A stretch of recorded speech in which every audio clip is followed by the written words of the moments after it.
No, this is what I was talking about earlier, where your feelings really aren't that goddamn important if you have big goals. What's up, guys? Aaron back here in my kitchen. It is Wednesday, May 26th. I'm feeling pretty beat up from Monday and Tuesday's training session. I got one more to go. I'm going to start with a 40-pound vest, and I'm going to try to hike for 3 hours. I'm going to do the gauntlet, which is a course I came up with when I was training for my 92-mile race. If you're interested in seeing the documentary on that, the link's down below. And I'm going to do it 3 times. It's 3.5 miles with 750 feet of climbing each one. Rain's supposed to come around 1, so I'm going to try to get it before then. It is hot, it is humid. Before I get going, this is what I got for breakfast. 1 large orange, get my simple sugars, hydration, good to go. Got this Stroop waffle, which I'm just looking forward to. There's nothing nutritious about it. Touring, and then 2 scoops of Tailwind each bottle. I'm going to drink a bottle after each lap. See you out there. So hiking with the 40-pound vest really adds a lot of extra load through the feet, more weights hitting the ground. So it's great for building up the durability and the strength in my ankles and the muscles in my feet and the density of my bones. So really this is good exercise for anybody, and it's low risk of getting injured because you're going so slow.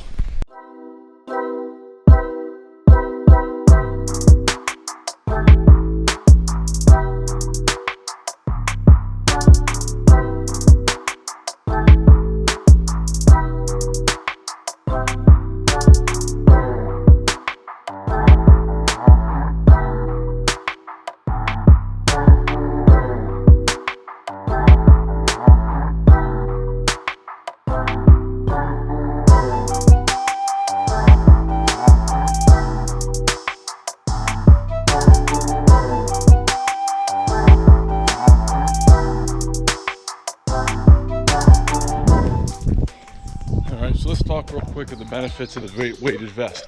So why am I doing it? Why did I choose the 3rd day to do it, not the 1st or 2nd? Well, I knew it was going to be the easiest of the 3 to wrap my head around starting. 2nd, I knew my heart rate was going to be able to be the lowest, because the point for me for wearing this vest is to train the joints, the structure and integrity of the joints, the tendons, the ligaments, get my body used to absorbing this impact and really focus on keeping really good form. Big upright chest, tight core, all my weight stacked over my pelvis. And this is really, and I'm gonna do it for 3 hours, so I'm gonna get a lot of time on feet. So all the things I'm lacking from not running, impact, a lot of time on feet. So this is gonna be great. I'm also gonna get 2,100 feet of elevation gain, so plus 10 miles. So this is gonna be a good workout, good way to finish off 3 hard days of training.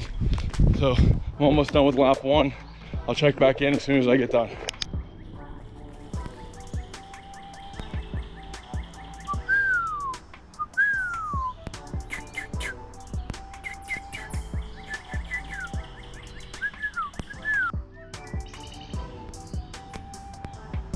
Lap 1 done, hour 3 minutes, almost an hour 4 minutes. Try to take this one a little bit faster. Rain's coming for sure, so I'll just see how long it holds off for. Starting to cool down, which is nice, but it's still hot. All right, lap 2.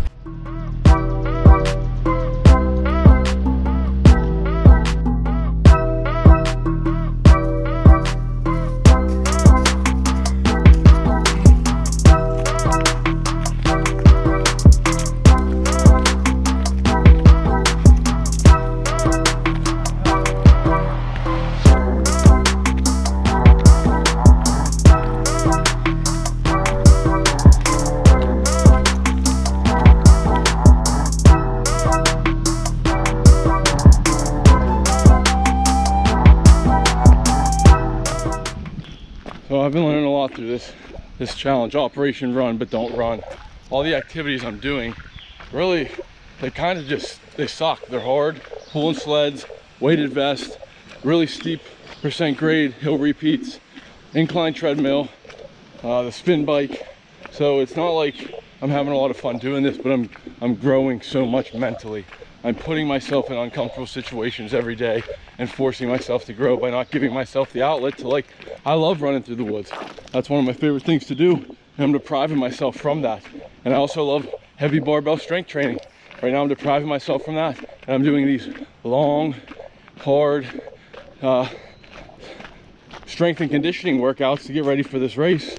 And you know, this is what I was talking about earlier, where your feelings really aren't that goddamn important if you have big goals, because my feelings are telling me this isn't fun, I should stop, I should go do what I want to do. But my big goal is trump carding it and saying, no, no, no, no, no. We got to get ready. We're going to war with ourselves, and we don't want to be unprepared for that. We want to be ready on race day, so that when I cross that finish line, there's no feeling of, man, I wonder if I would have done this, or I wonder if I want to cut that workout short. You know, it's not about anyone else out there. It's about knowing that I didn't cut corners and proving to myself that I'm strong as fuck.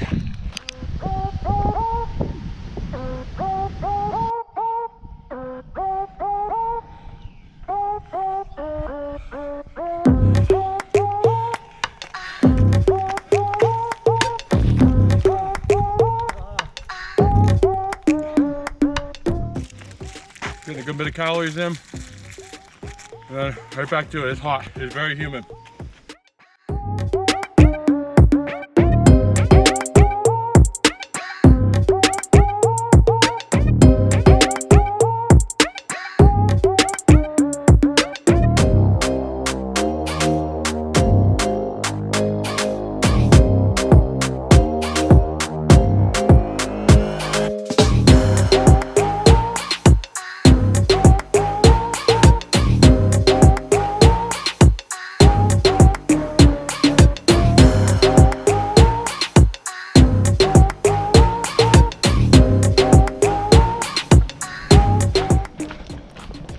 So a little bit more about Overreach training.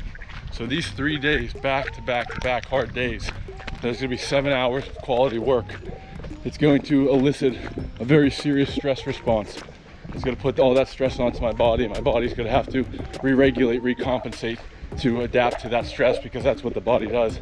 It has a stress response, stress adaptation response. And that's all I'm trying to do, is I'm trying to elicit a great stress response so that it overcompensates and I come back more fit. That's kind of how you get fit. You give your body stress that it's not used to, demand it to change, and one of two things happen: we adapt or die, or in most cases we adapt or get injured. All right, hoodie test.